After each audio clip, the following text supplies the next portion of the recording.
turn that off.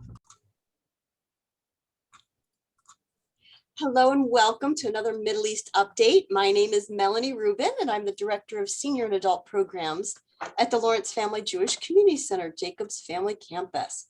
Please note that we are recording this program and I wore my special Israel shirt just for everybody to be in the spirit. See? Today, our speaker is Guy Sela, a former officer in the Israeli Defense Forces and a shaliach, or ambassador from Israel, who works at our JCC and is currently in Israel. He'll be taking questions throughout, so you can go ahead and place them in the chat, and then we'll have some time afterward for Q&A as well. Our next Middle East update will be in person at the JCC and will serve lunch. It will take place in August with Dan Schwimmer, who will be in town visiting since he moved to Dallas. More details will be in future emails and on our website, so make sure you keep checking our emails. So without further ado, I'm going to introduce Guy Sela. Thank you so much, Melanie, and thank you so much for all of you who come. I'm currently, like Melanie said, I'm currently in Israel right now. I had to go really like in urgent because my brother decided to get married. So it's a happy occasion. And, you know, just because I'm here, I'm going to do some reserve because it's a must. So yeah, in this session, I'm going to talk about some major topics. One is the elections. One of them is the presidential election, and the second one is the elections for the Knesset and the government. That's going to end soon, let's hope. Second thing is COVID. How's Israel look right now with the whole COVID situation? And I'm going to give you a small brief, you know, things that are going on in Israel right now. So let's just start. So I was born in South Africa. My both father and mother were officer in the IDF. My father was the ambassador of the IDF in Johannesburg. At the time, as you see, I wasn't born a soldier. I was a small kid in Johannesburg, and we moved to Israel while I was 3. I moved to Jerusalem and grew up next to Jerusalem most of my grown years. At the age of 18, I decided to enlist to the paratroopers, and after, I want to say a year, maybe 2, I decided to go to commander course. The thing that inspired me to do officer course was the operation of 2014, as I served as a sergeant. And because my platoon commander got injured, I moved to be my platoon commander. So at 2015, I finished officer school and started to do my military route. Overall, I spent over 6 years in the military. Right now, I'm a major. And I'm currently doing company commander reserve. So it means that I still serve in reserve even while I'm in San Diego. I'm trying to manage that. Most of them, it's about calls and, you know, taking care of the soldiers. Overall, I think I had the pleasure to meet over 3,000 soldiers, and I got the honor to be their mom and dad and cleaning lady and chef and everything. And that was my military service. More than fighting, I was defending my country and my soldier. And that's my military service. As you can see, I always love to speak. My grandfather loved to speak also. This is 3 generations of the Sela family in Israel. All of us sleeping on the job in the military because it's very military-like to fall asleep. Okay. I don't have a picture about it, but after I released from the military, I started to do my law and government degree while I was working for the government and for one of the parties. I worked for one of the parties for about half a year before I moved here to San Diego. And for the past 2 years, I'm currently serving as an ambassador to the Jewish Agency of Israel, helping the Jewish community in San Diego, and mostly focusing about teens and Jewish teen education. So for today, I want to give you a small brief about the election that were held in uh, June 2nd this year. It was the presidential elections.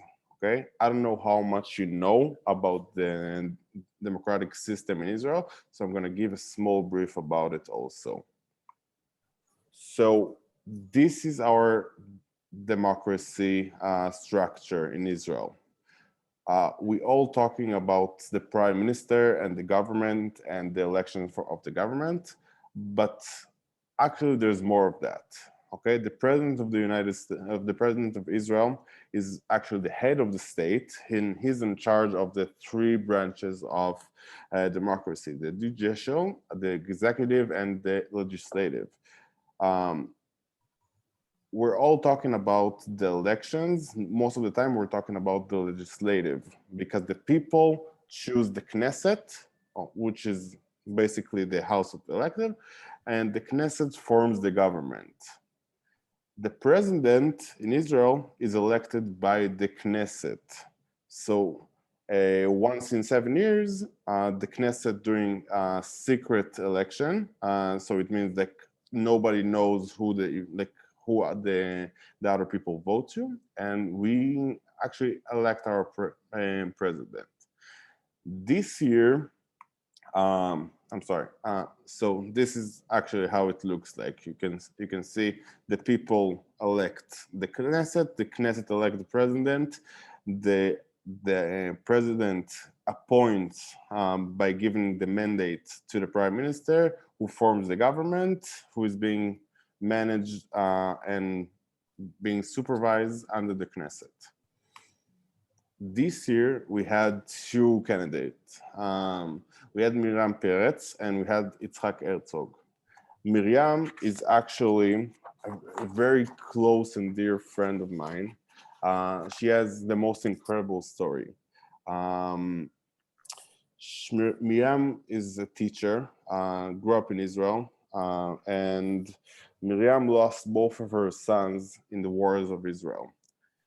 And those days, she's teaching soldiers and officers and even schools about how to deal after grief and how to embrace life. She's a very dear friend and she's an amazing woman. She had a really big loss, but she still keep going and she does everything for Israel. And the second candidate is Yitzhak Herzog. Yitzhak was the head of the opposition in 2015. He was the chairman of the Labor Party in Israel. And for the past 4 years, he was the chairman of the Jewish Agency of Israel. Yitzhak Herzog won by the biggest majority of a Knesset member that ever seen in Israel, mostly because he's more the political figure to fit the type. Yitzhak actually, 1 second, I'm going to see the chat also.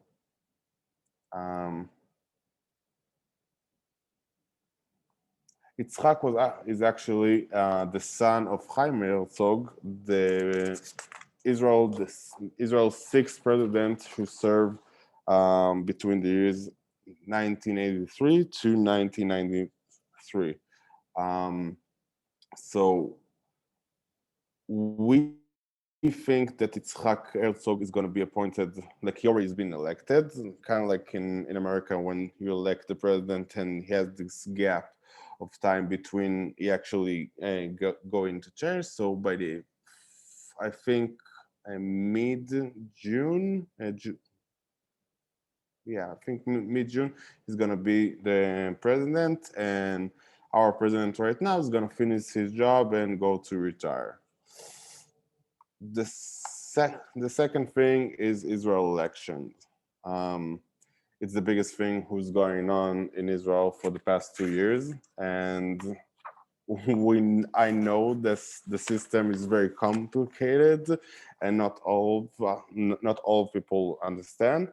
I'm try to give it as brief as possible, and as you know, I'm not gonna put you into this whole details. So basically, 2 months ago, we had the elections, and every party got their mandates according to um, according to the people's vote. The president gave Benjamin Netanyahu, the current prime minister, the mandate to form the government, and he didn't succeed. After that, the president appointed Yair Lapid, who is the second biggest chairman of the party, um, to form the government, and he did something that it's unordinary and never happened in the whole history of Israel. He took six parties from all around the map and form the government when he's not the first prime minister. The first prime minister is going to be the one above him. 1 second, I'm going to use the pointer. Okay, the first one is going to be the one in the middle. His name is Naftali Bennett, and he's going to be our first prime minister. Which is very odd because he's very right-wing man and in a very right-wing party, and this government is going to be like full spectrum. What do I mean by full spectrum is that you can see right now. So we have six parties that involved in the government. Okay, from the left side we have Meretz, who is more progressive left. We have the Labor Party, who is mostly been in Israel central left for most of the years, but in the past 5 years took a hard left turn. In the center, we have Blue and White and Yesh Atid, who is very central and has very much the same opinions about defense and social economies and everything. And from the right side, we have Yamina, which Naftali Bennett is going to be the prime minister. We have New Hope, who's her chairman is Gideon Sal, who was one of the most higher Knesset member in the Likud party, who's currently the government party. And we have Israel Beitenu, who is more secular right.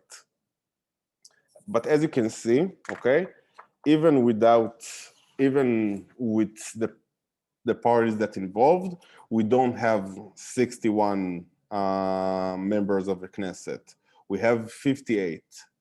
So the thing is, Yesh Atid and Yamina agreed to lay on Ram, and basically Ram, who is an Arab party, is not gonna vote against the government, and that's how we're not gonna form a big coalition, but it's gonna be a minority of coalition that's gonna be relying on Ram. Um, it's been a hard journey. It's been a really hard journey because, as you know, for the past 2 years, we didn't have a government, a working government at least. And the biggest thing that, the biggest risk that a country can take is not having a budget. And so all of this party agreed to put aside their major problems about um, a religious and country and defense and education, and just to rely on making Israel work again. Uh, so it's not going to be the government who's going to take a right or a left turn. It's just going to keep it moving, which is the most important thing right now. In COVID related issues, actually, I just want to tell my story a little bit. I'm in Israel right now, and I'm shocked. I haven't been in Israel for a long time, and it's weird to see Israel right now. Why is it so weird? Um, I just came back from San Diego, and I actually, I first few days in here, I was going to one of the restaurants with my family, and it was full capacity, like fully booked restaurant. And I was sitting there after 2 years in San Diego, and I was like telling my family, uh, aren't they really close to us? Like, tables shouldn't be more spread. So basically, Israel is back to normal. Everything is so normal right now. You don't even see it. People don't need to wear masks outside, and more than that, um, most of the people are vaccinated. Okay, this is the latest status in Israel. In Israel, so overall, we have close to 850 cases. Um, but in the last 14 days, we had only 177 cases, which is nothing. Thank God we didn't have any death. And by now we have more than 60% who is vaccinated at least once. We have 56% of people had the full vaccination, but thank God it feels like we're way past it. Um, this is how the COVID was in Israel. You can see there was two major peaks, and it led to really big and strong lockdowns in Israel, more than I experienced in San Diego. Actually, when the lockdowns were in Israel, I was very close with my family. I just came for a visit, um, and I saw it, and it was never like something that I never saw before. You could see helicopters in the skies, police patrolling. When I came I had to do my quarantine, they called me every day to make sure that I'm staying quarantined in my apartment alone. So it was not something that I never had before, but there were only two peaks, as you can see, and thank God it's all behind us. This is Tel Aviv, back to normal. Pictures that I've taken. Everybody is at the beach having fun, and you know, life is back to normal. Those days we have a hard situation. On Wednesday, we experienced really hard fires and around Jerusalem and in the forest around Jerusalem. We actually had 2,600 dunams, who is basically around 7,000 acres. That's being fired. The suspicion is larceny, which is not the first time that we had it. Well, I was serving in the military. I was sent to a mission to take my company to basically put down fires around Jerusalem. It was a very hard 2 months. It took 2 months, and it was on 2016. Um, it's not the first time it happens, but it's a big ecologic disaster. in every scale. And we really hope all of this will end soon. In a different note, on Tuesday, we're going to have our Flags Parade. The Flags Parade is basically a thing that's held in Jerusalem Day in 28th of Iyar. And it's supposed to be a bunch of Israelis going around with flags and to just celebrate the unification of Jerusalem. Um, the problem is that after the current operation, it became really hard to hold the parade, and people didn't want to do it. The government had a lot of debate of if they want to do it or not. They actually gonna do it this Tuesday. It's gonna be really short, and we hope nothing will happen. But again, we can't really know what's gonna be on. The only thing that you know is going to be a lot of restrictions that's going to take place, but that's it. Another thing, which is a very big thing, mostly in Tel Aviv, where the fires. 1 second. So we don't know yet if the fires were natural or larceny. The police suspect that it's arson. So it's not going to be a big surprise if it happened, because it happened before. It happened to me while I was in the military, while the fires were like kept going for 2 whole months. So it's still under like supervision, but I don't know exactly what to say yet. On a different note, it's a LGBTQ month around the world, and in Tel Aviv it's a big deal. And I was always shocked to see how much a big deal is it in Tel Aviv, and it's super. Everybody's so bright, everybody's outside, everybody's celebrating with everybody, but it's not the same all around Israel.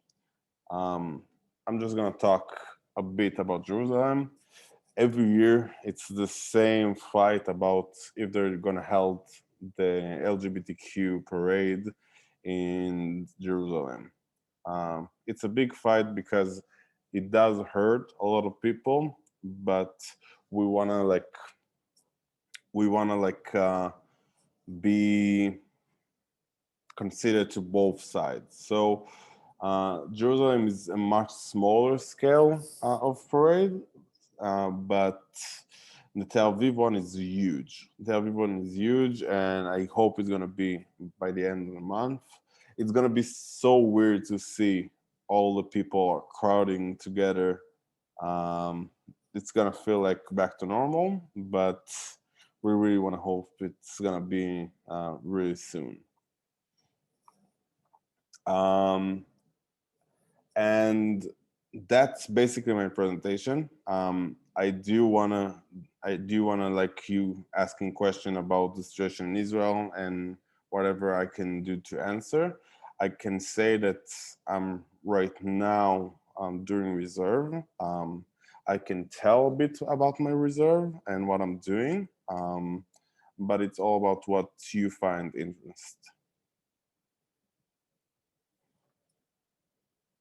Sure, I'd like to hear about what you're doing in the reserve, what you're allowed to tell us, of course. Um, so okay, so last operation was defending. Last operation that I did was 2 days ago. Was defending an Arab family that's being pursued by Hamas in West Bank. One of the families is a huge protest against Hamas, and you need to secure them because the Hamas in West Bank want to hurt them. So that was my last operation. Next operation it's going to be an educational one, which is something that we don't have in the US. In Israel, the military takes a huge part of educating people. So even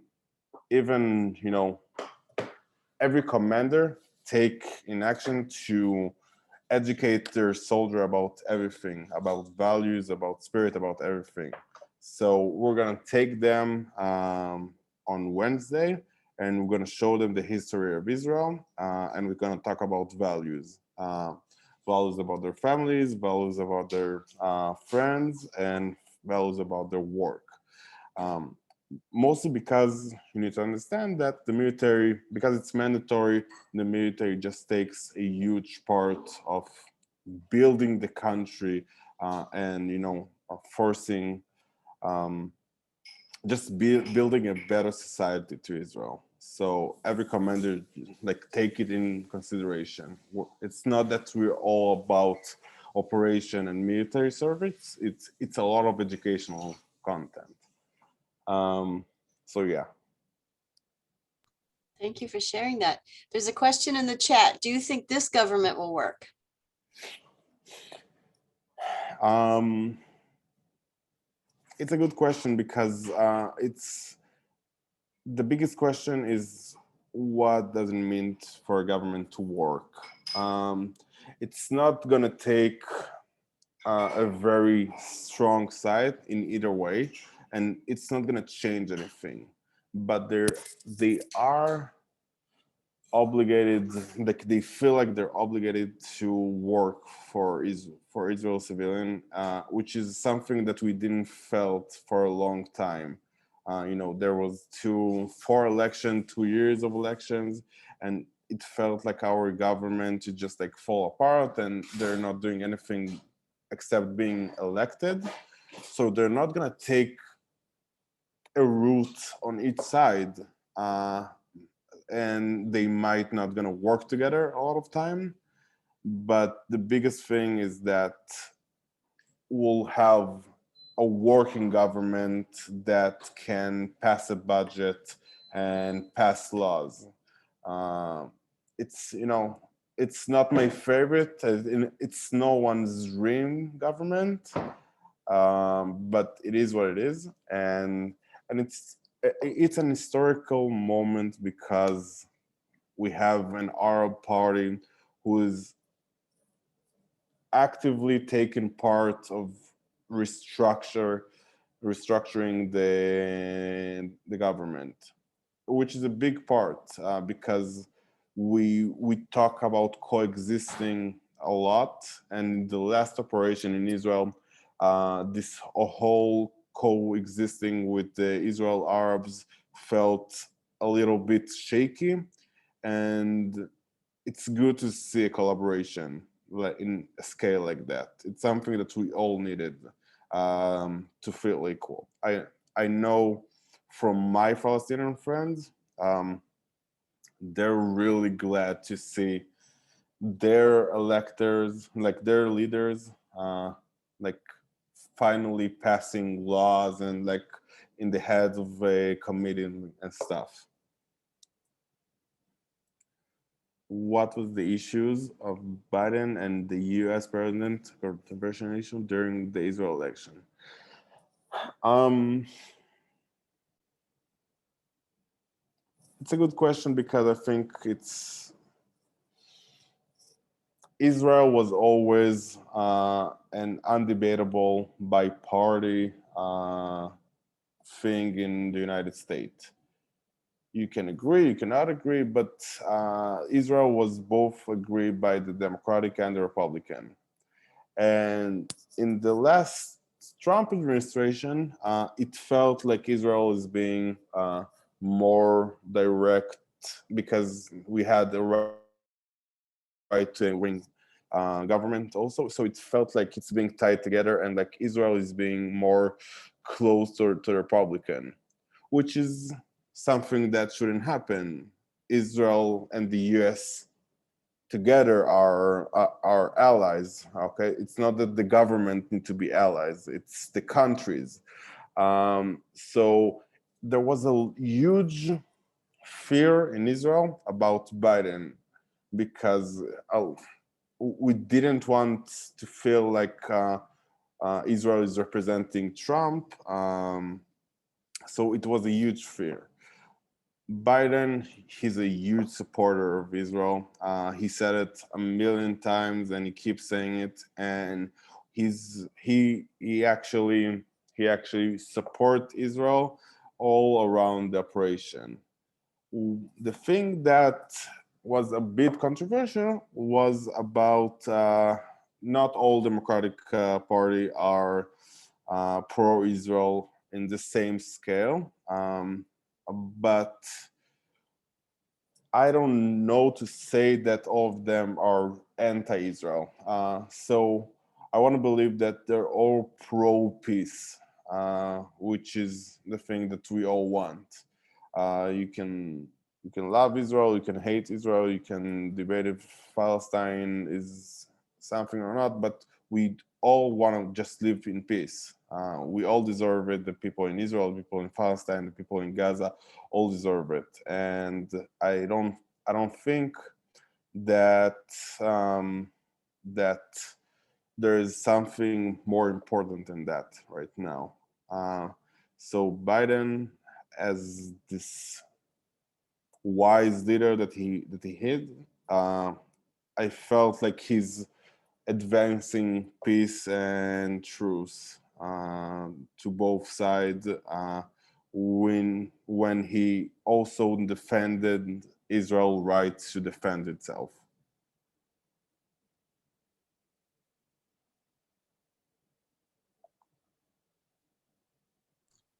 Does anybody else have any other questions?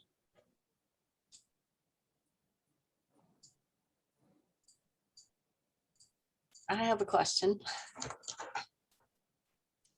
So as you know from viewing our media when you're here in San Diego, there's oftentimes, the media bias is, another Palestinian, family was a victim of this. And I had recently heard about a code of ethics that you have, that you take an oath in the army and the Israel Defense Forces about when you would actually have to defend yourself and when you're allowed to shoot and when you're not allowed to shoot. Would you tell us a little bit about the code of ethics? Because I know that it's often one-sided, that we hear, something's happening on the Palestinian side and we don't hear about what the choices the Israeli army has at that moment. Yeah. So that's a really really good question, and it's a really good question because it's something that I talk to a lot with my friends in the Marines and Navy, and it's something that we all really interest about each other. Israel rules of engagement are really, really, really strict. Uh, really strict. A policeman in America can fire his gun in less dangerous operation than a military soldier in a war zone. So the rules of engagement are really strict in Israel, which is good because I'm not even talking about an ethical perspective. In like an operational thinking, every casualty on both sides it's just shaking the whole conflict. It just like raise everything and just like make everybody mad. So it's good that the rules of engagement are really strict. That's from like a military point of view. From an ethical point of view, we have the rules of engagement, which is strict, and the second thing, it's the code that we're carrying. Every soldier carried something that's called the Ruach Tzahal, the spirit of the IDF, with the 10 amendments of like what it's like to be a soldier. And one of the top values that we honor is life. Okay, we're a military that going to defend. We're not going to other places. We're not stationed in other places. We're sitting on our borders defending our country, which is which is a big game changer because we honor life on both sides. Um, and I think it needs to be said. I don't want to go inside of it and like a lot, but there people are gaining from the suffer of the both sides, and it sucks. Um, I'm pro peace, even though I served in the military, even though I've been through a lot. I'm pro peace, and it's just funny to see how the ones who are always ask for truth and want the thing to end are the one who experience war. When you see it, you know how bad is it for both sides. Um, and like 2 weeks ago, 3 weeks ago, when the whole operation in Israel was going on, I was going in Balboa Park, and there was a huge pro-Palestine protest going on. Um, I felt scared. Honestly, I felt scared. Um, but I approached, talked to some people because I felt like it needed to be done. Like I'm not gonna do my job well if I'm not gonna humanize Israel in some extent.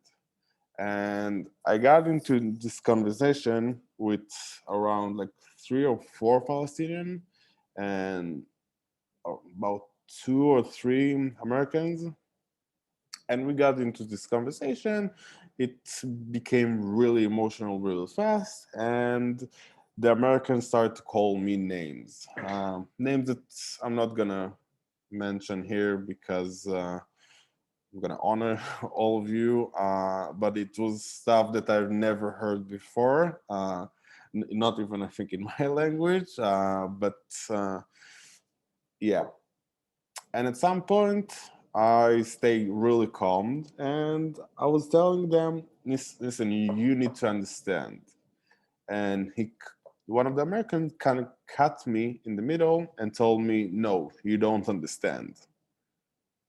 And when the minute he said, like, you don't understand, all the Palestinian kind of like shifted, looked at him and told him, how can you say it? Like, how can you say that he doesn't understand? He understand. We understand. It's you guys that don't understand. Like, we're not saying that the Israeli guy that is right. We're not enemies, but we're not close friends. We're not enemies. But like, we both know, we both suffer from the situation. It's you guys that sit there in your high chair and like throne and kind of like feel free to kind of like advocate everybody about stuff that you don't really know about. And they started to talk about how the life in Gaza, we all talked about how life in Gaza is hard 365 days a year, but people don't talk about it because it's not fun as much as a military operation. uh, the people in Gaza are suffering. The people in the Gaza envelope in Israel are suffering on a day by day base, and it needs to end. Um, it's more it's more complicated than an infographic on Instagram that a teenager can just send to his friend. Uh, it's a long going conflict, and we all just want it to end. What happened now with the religious parties? So the religious parties, basically, it's been a while then since they've been in the opposition. Um, and it means a lot in Israel to be in the opposition. It means a lot everywhere, but like in Israel, especially because the government draw its power from the Knesset. All of time, you can feel like the Knesset is being held by the government. So a lot of times it's nobody likes to be in the opposition. So basically, they're not going to join the coalition, and they're very angry about it. And they started to call people names that I may not mention here, but stuff that don't need to be heard by leaders. Um, I want to say that all of them, or at least most of them, came back and started to understand that they need to be more responsible about the things that they're saying and how they say it. But we don't want to reach the point of the conversation to be. I'm just gonna give it like as straightforward as you guys. Like we don't want the conversation to reach the level of intensity that was in the U.S. And we wanna keep it calm. We have stuff that we don't agree on, but we need to stay united together. So we might not see eye to eye with everything, but we see eye to eye by the need of a Jewish country, a Jewish land for the Jewish people, and that's the most important thing. Even if it shifts a little bit to the left or a little bit to the right, at least we have a country that we can walk proudly on. It sounds like the new government will be more right wing than Netanyahu. What do you expect? Is there a new positive war settlements? Arab Israelis? Yes. Israel's government is going to be more right wing from Netanyahu. Netanyahu was always was the prime minister of right wing government, but as a person, he's very moderate and he's very central. The problem is that it's not a problem. The thing is that he always ran really right government. So the thing is with that specific government is that, and I'm just gonna put the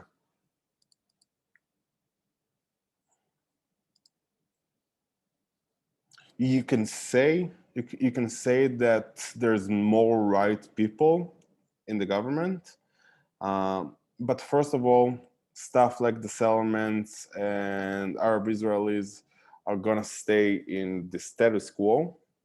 So things that don't need to be changed are not going to be changed just for the sake of running government smoothly, and not going into problems. And the second thing is that one of as a part of the coalition agreement is that both sides has this has like a veto on the other side, because we don't want to be like a majority from the right or the left to control this government. So both left parties and right parties gonna control equally this government, and it's not gonna be about the numbers of more right wing or left wing Knesset member in the government, which is very important. It just means that for the first time in a lot of years, in 2 years, Israel government is going to focus on actually civilian, actual problems, not about what's more left or more right. Actual problem about the actual people who are suffering in West Bank or Gaza envelope or the education system or even a PTSD soldier, stuff that's going on day to day.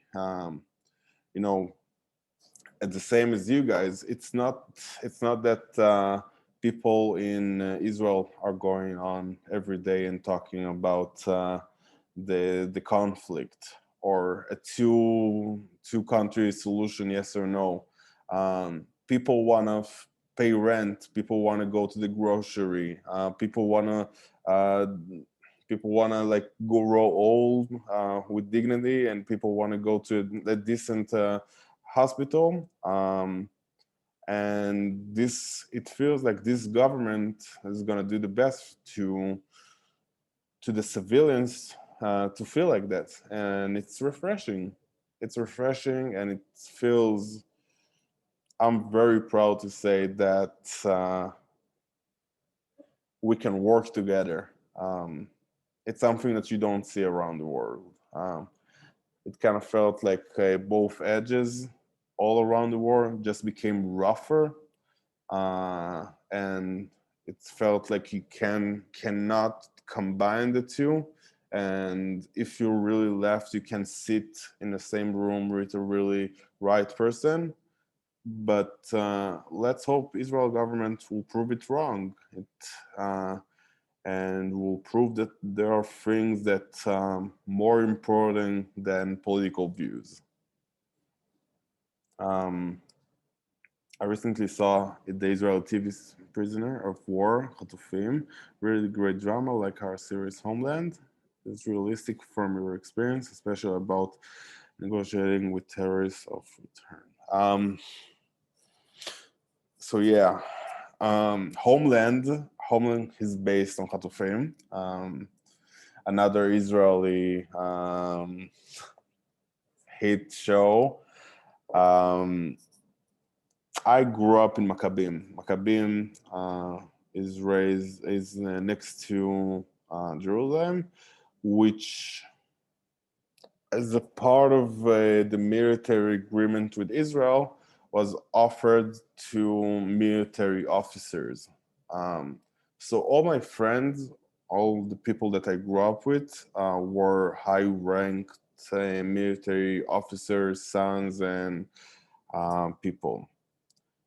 And it's funny because I talked about it today with a friend. A father of a close friend of mine. He's the most known prisoner of war that has been in Israel. Uh, and he had the whole story about being a pilot, and his pilot was being hit by a missile. He had to ejaculate from the plane, and his parachute didn't open. He fell to Syria, and he's been held in capture for 2 years with this whole trauma of torturing and everything. Um, it doesn't go like that anymore. There's very strict rules about things that going on in the capture. First of all, I need to say, because from Israel perspective, we put terrorists in jail. We don't capture anybody. Okay, we don't torture and we don't do anything. We do put them in jail. Then there's just jail who are being designated to that. There are two soldiers and two civilians who's being captured in Gaza under the Hamas. Two soldiers that are dead, um, and their bodies is being held, and two civilians that we don't know about them. Um,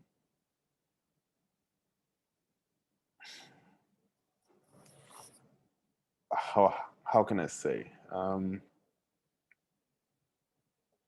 The occupation of war and security doesn't really look as the TV show want to paint it. It's actually more boring and a day-to-day rituals that you do, patrolling the fence, going around. but those stuff are shaking. The two soldiers that are being held in capture are two soldiers that were taken capture really close to my place in when I was in Gaza. The families deserve better. Again, you don't want to torture anybody, and I'm not saying anything, but the people are more than just their governments. Just because I'm Israeli doesn't mean that saying all the things that the government, that is the Israel government is saying is right. And when you just understand that there are 4 families who is being tortured in a day-by-day ritual just by their biggest asset, biggest thing in the world is being taken from them, you just understand that you don't need to pluck, I don't know, nails or something to torture. You just need to put them away, and it's hard enough.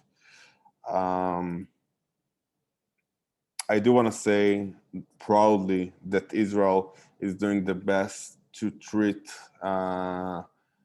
prisoners of war like terrorists the best as possible. They even do their degree, and they have phone calls, and they're actually in jail. So like they're treating as regular prisoners. But I cannot say the other side is doing the same.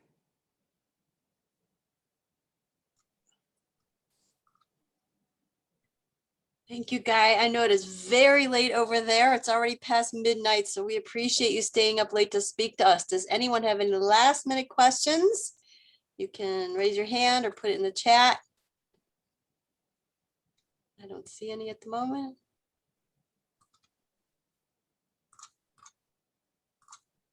All right, a few quick announcements. Coming up, we have some more virtual events that you probably read about in our email and on our website. The power is in your hands. Come learn about SDG&E and all the different ways you can save money with their various programs. That'll be next Wednesday, June 16th. We'll also have another of our 3-part The Science Behind Women's Health series on June 16th. Broadway tunes all about Italy on June 17th, operas from Napoli on June 24th, and a summer reading program with books recommended by the Jewish Book Council, and so much more. Please check our website. We're also very excited to have some senior events during Welcome Week. We're putting together a few weeks of events starting the weeks of June 21st and 28th, as we're going to start welcoming people back to senior programs at the JCC. So check out our emails for that and look for more information on our website. And we look forward to seeing you in person, hopefully soon. We will be finding out more information, obviously, next week when the governor makes the announcement and when San Diego County and the CDC and everybody have their input. And then we will know a little bit more about how we are going to be welcoming people back. But we've been open. We've been open for members to swim and to take part in group fitness classes, and we have indoor and outdoor gym. We've had some preschool. We've got a large summer camp if anybody has grandkids coming to visit them this summer. So lots of activity going on. And thank you so much again, Guy. We look forward to your return to San Diego, and be safe and healthy, everybody. And if you have any questions or want to sign up for anything, just give us a ring or shoot us an email, and check out our website, lfjcc.org. The initials of our name, Lawrence Family JCC. Thank you so much. You can unmute and say Toda Rabah to Guy if you want. Thank you so much all for coming. Toda, toda. Guy, take care of yourself. Thank you. Thanks a lot. Thank you all for tuning in. Melanie, thank you. You're very welcome.